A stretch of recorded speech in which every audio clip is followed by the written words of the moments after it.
Good evening, everybody. So, first half, not the start we wanted, but solid basketball in the second quarter, 42 points. Nitpicking with them is 67 points in the second half, just way too many.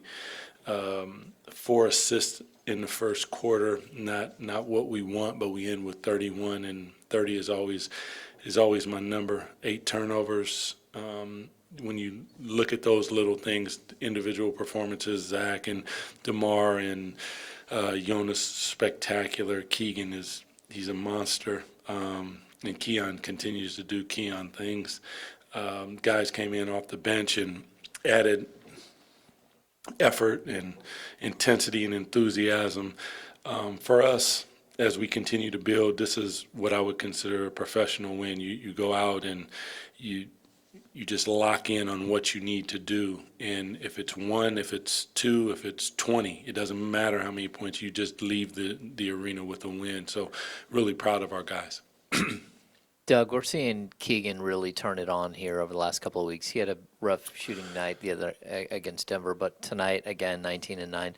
So how big is that for your team to have that third or fourth score? It's huge, James, but I will even take it a step further. Like the ability for him to score, because he is such a good shooter. Then now you can see he's getting out in transition a little bit and finding ways to get to the basket, offensive rebounding. But what he's doing on the defensive side of the ball is special. Like in my opinion, he and Keon are all league defenders, and they should be recognized as such. Whether they will or not, you will probably hear me continue to say this, because what they bring to our team and what they do for our team is part of the reason that those guys in that locker room have been able to turn it around. Coach, we asked you before the game about the emotions. Were you surprised that every time De'Aaron had the ball, he was booed by the fans?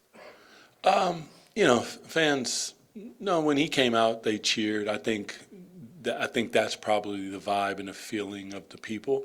I just think that is part of the game. It's the gamesmanship of the fans and cheering for their team and those type of things. I think that Foxy is loved here.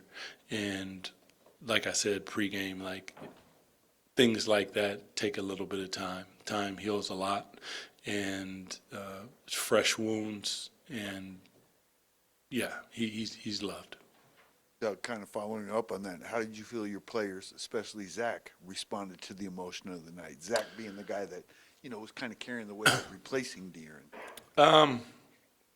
I thought they did a good job. That was part of my messaging to them, is making sure that we don't get caught up in that. That's part of what happens when you promote a game and a lot of different things, but that's not what we're here to do. We're here to win the ball game, and we have to figure out a way to navigate through all of that. And I thought as a unit, like I said, the start wasn't exactly what we wanted, but after that, we kind of found our way. Doug, can you just talk a little bit about the process of integrating Zach and how, things started, first 4 or 5 games or whatever, and now how things are looking with the scoring and the efficiency and all that? Yeah, Zach, first of all, is a special and spectacular player, and trying to unlock him is a lot of video, a lot of conversation between me and LB and Dip, and just trying to see where and how he wants the ball. And and I think there's even more levels to it. He has ability to play off ball with his quickness, back doors, lobs, but then he can play backside action and hand off to him. And then there's the get the hell out of the way at the same time, and not everybody has that one. And I think, just talking to him, having dinner, and I don't know that he's gotten this many wide open shots. Guys are finding him, and I think when he first started, there was a little pump fake, and he's trying to catch and find a rhythm as opposed to just catching and pulling the trigger.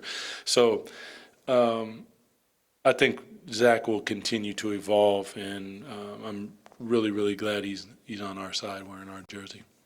Doug, tonight you moved to 20-11 since you took over. Just how crazy has this been for you, and to get that 20th win already, and to sort of see where you guys are at in the standings, and you guys have a shot.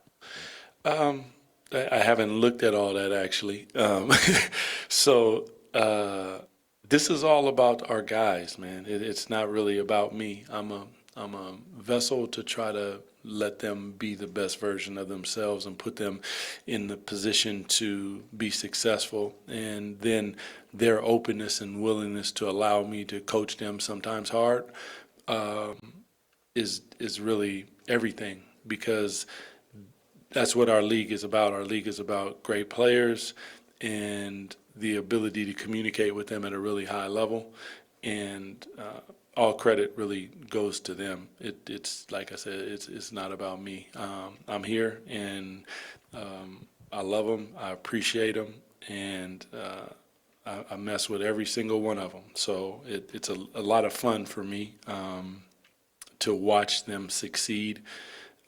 When I look at a guy like Keegan and where he was at, and watching him now and the smile on his face, and then watching his teammates find him, those are the things like that we work on, that we talk about, that we show film on, and then to watch it manifest itself on the floor, that's what probably gives me the willies the most about what they're doing.